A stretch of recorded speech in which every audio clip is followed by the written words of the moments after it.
To the Minister. Order. Order. What, if anything, is she doing about the incompetence and corruption at the higher levels of the Department of Corrections ignored by the previous government?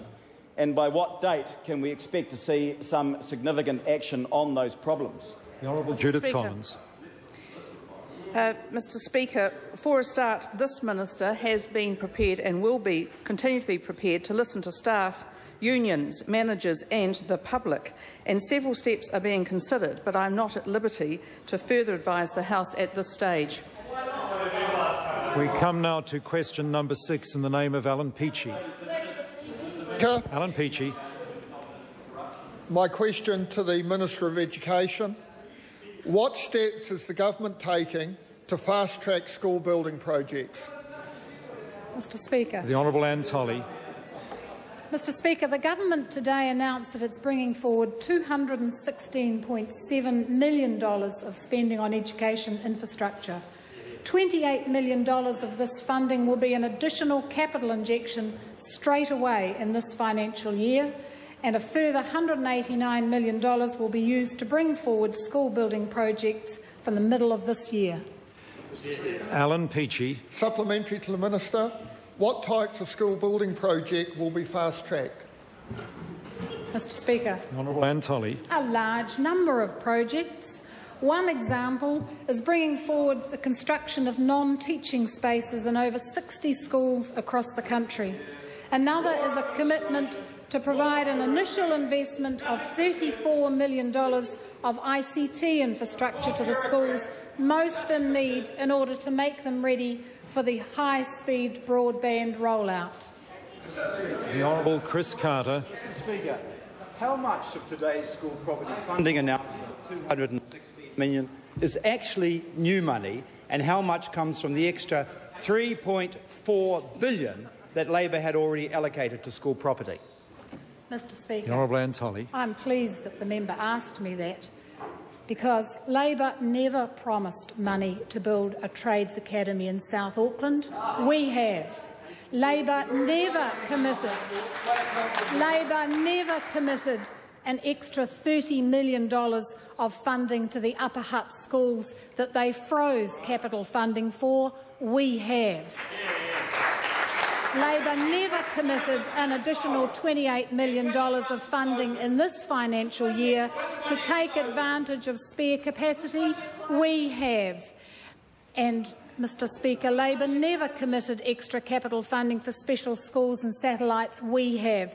The real school property legacy that we have from Labor is a comment in the pre-election fiscal update which told us that the previous administration, under that member, hadn't set aside any funding for $429 million of capital injections that schools needed over the next 3 years to accommodate role growth and regional population changes.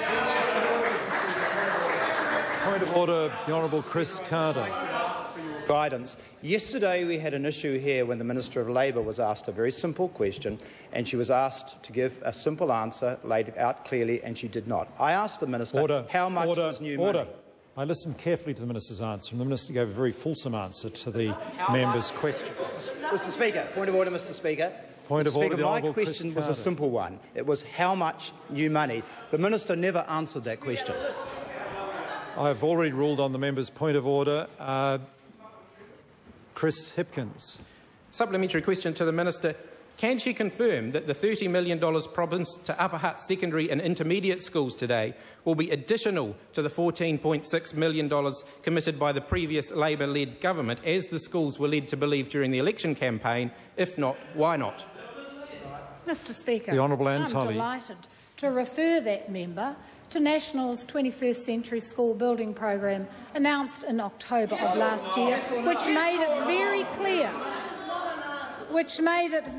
clear that there was an additional $30 million to go to the Upper-Hutt schools. That is what we have said in all the documentation we've released today.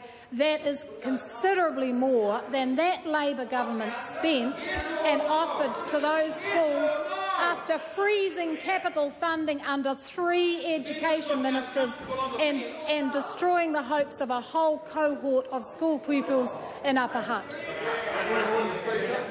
Point of order, the Honourable Chris Carter. Mr. Speaker, the minister was asked a simple question. Does it include the 14 million The member or not? will resume his seat. The minister gave a very clear answer. The question asked, and the member will resist making those points of order. Point of order, the Honourable Dr. Michael Cullen. You ruled before Christmas that we were not allowed to ask questions about National Party policy documents before the election. I assume that once a minister refers to such a document in the House, that now becomes a current matter and we can now ask further questions about those documents contrary to your previous ruling. Sounds fair. It's a very interesting point of order the honourable member has raised, and it is traditional practice in the House that material the minister brings into their answer can be followed up on in further supplementary questions. Point of order, the Honourable Trevor Mallard. Mr. Speaker, I appreciate your advice to the previous point of order, bar one, that the answer was very clear. It wasn't that clear to members here. Could you tell us whether the answer was yes or no? The member will resume his seat because he's questioning my ruling. Alan, I'm just asking you to explain if it's so clear. Order. Order. Order. The honourable member may just reflect a little on how his behaviour is contributing to good order in the House. I've demonstrated that where clear questions are asked, as yesterday, I'll support the member in obtaining clear answers. I believe the minister did, and it is my judgment the minister referred in fact to dollar amounts in relation to the question by Chris Hipkins, and I've made my ruling and the member will not question it. Alan Peachy, supplementary question. Thank you, Mr. Speaker. Further supplementary to the Minister of Education. What steps will the government take as part of this package to put trades training back into schools? The Honourable Anne Tolley. We committed today to provide $6 million of funding from the middle of this year to allow construction to commence on a trades academy at the Southern Cross campus in South Auckland. This will be the first of at least 5 trades academies that this government will fund to boost trades training opportunities around New Zealand. Supplementary question, the Honourable Trevor Mallard. Was the additional $30 million for Upper Hutt schools above the $14 million previously committed? Mr. Speaker. The Honourable Anne Tolley. Mr. Speaker, at the end of last year, as Minister, I introduced and passed through the House a bill that allowed me as Minister to set standards in literacy and numeracy. Can I say to the Minister that in anyone's language, an extra $30 million is an additional $30 million. In any normal numeracy skills, you would add 14 million and 30 million and get $44 million.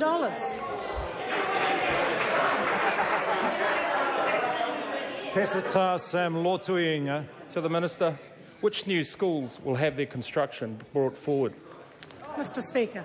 The Honourable Anne Tolley. Almost $69 million will be spent on bringing 5 new schools forward.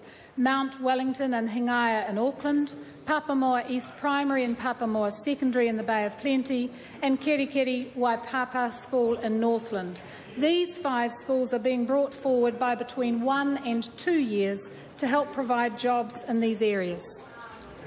Simon Bridges.